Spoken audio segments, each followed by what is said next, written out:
Hi நண்பர்களே, காலை வணக்கம். நம்ம சேனல் புதுசாக பார்க்கணும், சப்ஸ்கிரைப் பண்ணி வச்சுக்கோங்க. சாதம் ரெடி ஆகிட்டே இருக்குது. லஞ்ச் பாக்ஸுக்கு தேங்காய் சாதம் தான் செய்ய போகிறேன். பச்சை மிளகா ஒன்று, கருவேப்பிலை, வரமிளகா காரத்துக்கு தகுந்த மாதிரி போட்டுக்கோங்க. ஒரு பட்டை, ஒரு லவங்கம், ஏலக்காய் இருந்தால் 1-2 எடுத்துக்கோங்க. கடாயில் கொஞ்சமாக எண்ணெய் விட்டு கடலைப்பருப்பு சேர்த்தி போட்டுக்கோங்க. கடுகு கம்மியாக போட்டுக்கோங்க.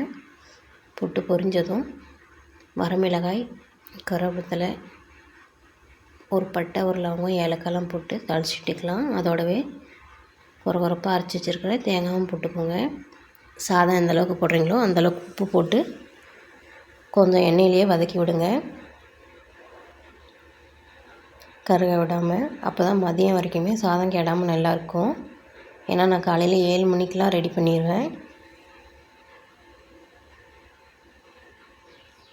இப்போ சாதத்தை போட்டு கிளறிக்கலாங்க.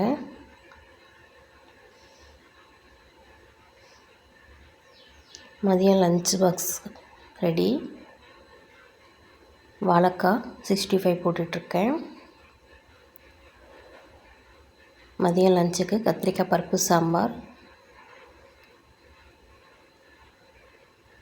ரசம், வாழைக்காய் 65, ஒயிட் ரைஸுங்க. கோகனட் ரைஸும் கொஞ்சம் இருக்கும்.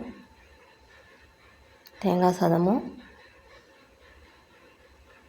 நம்ம சேனல் பிடிச்சிருந்தா சப்ஸ்கிரைப் பண்ணி பெல் பட்டனை கிளிக் பண்ணுங்கள். லைக் போடுங்க, கமெண்ட் எழுதுங்க.